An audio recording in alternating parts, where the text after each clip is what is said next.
영화나 소설에 나오는 로봇 대 인간의 전투가 우크라이나 러시아 전쟁에서 실현돼서 화제가 되고 있습니다. 이는 전쟁의 새로운 차원을 열었다는 점에서 우크라이나판 로봇 대 인간의 전쟁이 과연 앞으로 어떤 결과를 낳게 될지 주목됩니다.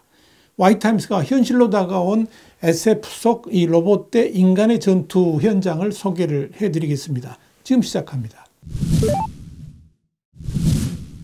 영국의 더 타임스는 현지 시간 10일자 지면을 통해서 러시아 남성 군인 대 우크라이나 로봇과의 전투가 전쟁의 새로운 미래를 열고 있다면서 이 우크라이나군의 로봇 부대 하르티아 중대가 러시아군 보병을 상대로 벌이고 있다라고 보도를 했습니다. 더 타임스는 맥심 터커 전 키우 특파원의 하르키우발 루포 기사를 통해서 최근 우크라이나 동부전선에서 벌어진 로봇 대 인간 전투의 광경을 묘사를 했습니다. 더 타임스는 포탑에 중기관총이 달린 조그만 로봇이 마을 폐허 사이를 움직이고 있었다면서 그로부터 수백 미터 간격을 두고 다른 로봇이 함께 이동을 했고 그 뒤도 마찬가지였는데 여러 대의 로봇이 간격을 두고 러시아군 보병 유치에 다다른 후에 교대로 사격을 개시했다고 소개했습니다. 더 타임스는 로봇들은 인간 병사라면 피하지 못할 폭발도 재주 있게 피하는 기술을 보여줬다면서 그로부터 수 킬로미터 후방에서는 우크라이나 제13 하르티아 국가방위여단 소속 육지 로봇 중대 군인들이 조이스틱으로 로봇들을 조종하고 있었다고 설명했습니다. 더 타임즈는 이어서 군인들이 조종할 때 인공지능 그러니까 AI의 도움을 받긴 하지만 공격 방아쇠는 원격 조종을 맡는 우크라이나군 군인이 당긴다면서 부대 지휘관은 공중에 떠 있는 드론을 통해서 이런 로봇 대 인간의 전투를 지켜봤다라고 설명했습니다. 더 타임즈는 이날 우크라이나가 중대 규모 로봇 부대인 하르티아 여단을 동원해서 러시아군을 공격한 것은 이날이 처음이었다라고 밝혔지만 다만 전투 날짜는 기사에 공개하지 않았습니다. 이와 관련해서 더 타임즈는 전쟁의 미래를 보여주는 비전이며 우크라이나는 이를 오늘날 현실화하기 위해서 노력하고 있다면서 지휘관들이 전투에 로봇을 투입해 군인의 생명을 지키고 러시아군을 상대로 우위를 점하면서 고질적인 병력 부족을 해결하기를 기대하고 있다고 전했습니다. 더 타임스는 그러면서 이 로봇 중대의 운영을 책임지는 사람은 수학자라는 별명으로 불리는 소위라면서 그는 박사과정 학생이었으나 휴학 후에 입대해서 하르티아 여단의 육지 및 공중 무인 시스템을 담당하고 있다고 소개했습니다. 더 타임스는 하르티아 중대는 디지털 기술이 뛰어난 것으로 유명한 한 발트 연안 국가의 군과 협력해서 더 나은 운영체제를 개발하기 위해 협력 중이라면서 영국의 BAE 시스템스와 독일의 라인메탈 등 세계 주요 군수업체들도 이 개발 작업에 관심을 갖고 우크라이나의 현지 사무소를 개소해서 면밀히 지켜보고 있다고 밝혔습니다. 더 타임스는 이런 전투 로봇들을 만드는 업체는 키우에 조그만 공장을 가진 로봇 기업 레기트라면서 레기트는 우크라이나 국방부 정보총국 산하 특수작전팀이 로봇을 조종해서 전투를 벌이면서 얻은 경험을 차세대 전투 로봇 개발에 반영하고 있다고 설명했습니다.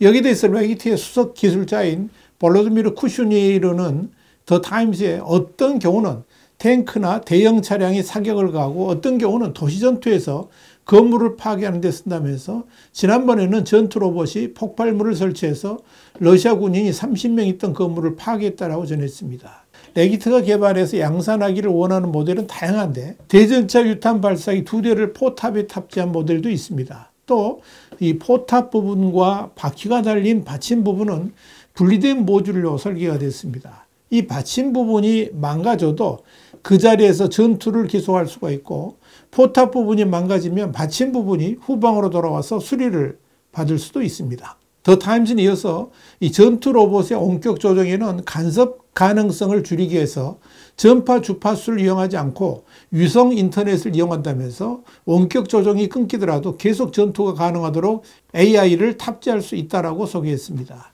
여기에 대해서 올렉산드르 카미신 전 우크라이나 전략산업부 장관은 더 타임스에 우크라이나가 올해 말 이전에 로봇군을 배치할 수 있을 것이라면서 공중과 해양 무인 시스템뿐만 아니라 육상 시스템도 개발해왔으며 작년에 철저한 테스트를 했다고 밝혔습니다. 현재로서는 하르티아 중대가 전투 로봇으로 공격한 후에는 반드시 보병 부대의 진격이 뒤따라야 합니다.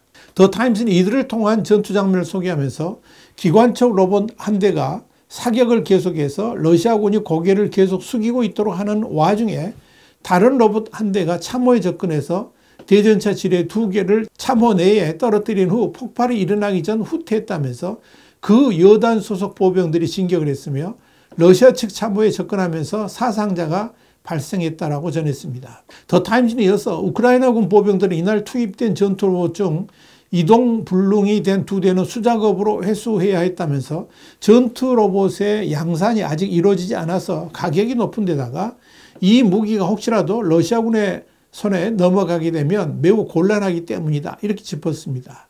이와 관련해 우크라이나군은 이날 전투 끝에 하르티아 여단은 러시아군 참호를 점령하는 데 성공했다면서 이 과정에서 러시아군 전사자가 약 30명 나왔다고 주장했습니다. 또한 하르티아 중대의 수학자 소위는 금속과 기계가 수백 개의 총알을 쏘고 AI 덕택이 정밀도도 높다 그러면서 내가 만약 거기 있었다면 내가 어떻게 반응할지 상상이 안 간다라고 말했습니다. 그만큼 전투 효율성이 높다는 의미일 것입니다. 이와 함께 우크라이나는 내장된 컴퓨터 시스템에 따라서 설정된 목표물을 날아가서 타격을 하는 이 자율비행 드론의 대량 생산도 추진하고 있습니다. 월저널은 지난해 11월 15일 러시아에 비해 포병과 탄약이 부족한 우크라이나는 최전선에서 소형 자폭 드론을 투입해서 항전하고 있다면서 우크라이나는 미국 드론 기업인 오토리인이 설계한 소형 내장형 컴퓨터 수만 대를 공급받아서 2025년 초 이를 전장에 투입할 계획이고 이를 활용해서 드론의 최종 공격 단계를 제어하는 형식으로 자율비행 드론 무기를 개발했다라고 보도를 했습니다. 월저널에 이어서 우크라이나의 다른 기업들도 이와 비슷한 자동 조종 시스템을 전장에서 성공적으로 시험했다면서 우크라이나 드론 기업 미리도 이달부터 수천 대의 자율비행 드론 생산에 착수했다라고 전했습니다. 월저널 이와 함께 조종사 한 명이 자율비행 드론 여러 대를 한꺼번에 제어하는 기술의 개발도 임박했다라고 전했습니다. 드론의 대량 생산은 비싼 장비에서만 볼 수 있던 기능을 복제하는 정교한 시스템과 저렴한 컴퓨터를 성공적으로 통합할 수 있게 되면서 가능해졌습니다. 이와 관련해서 월저널은 자율비행 드론의 대규모 생산은 러시아에 대한 우크라이나의 반격을 강화할 수 있다고 짚었습니다. 월저널은 또 인구가 러시아의 4분의 1에 불과한 우크라이나는 기술적 우위를 유지하는 것으로 러시아의 탱크와 보병 공격을 버텨내고 있다면서 컴퓨터로 제어되는 드론을 사용하면 표적 식별부터 타격까지 작업을 수행하는 데 필요한 인력을 크게 줄여주기 때문에 특히 유망하다라고 전망했습니다.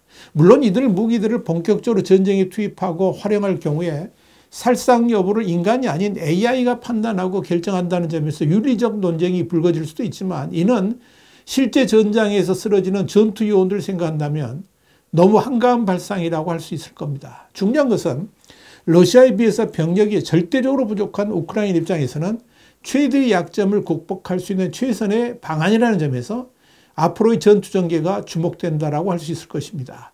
와이타임스 국제정세 분석의 주복이었습니다. 감사합니다.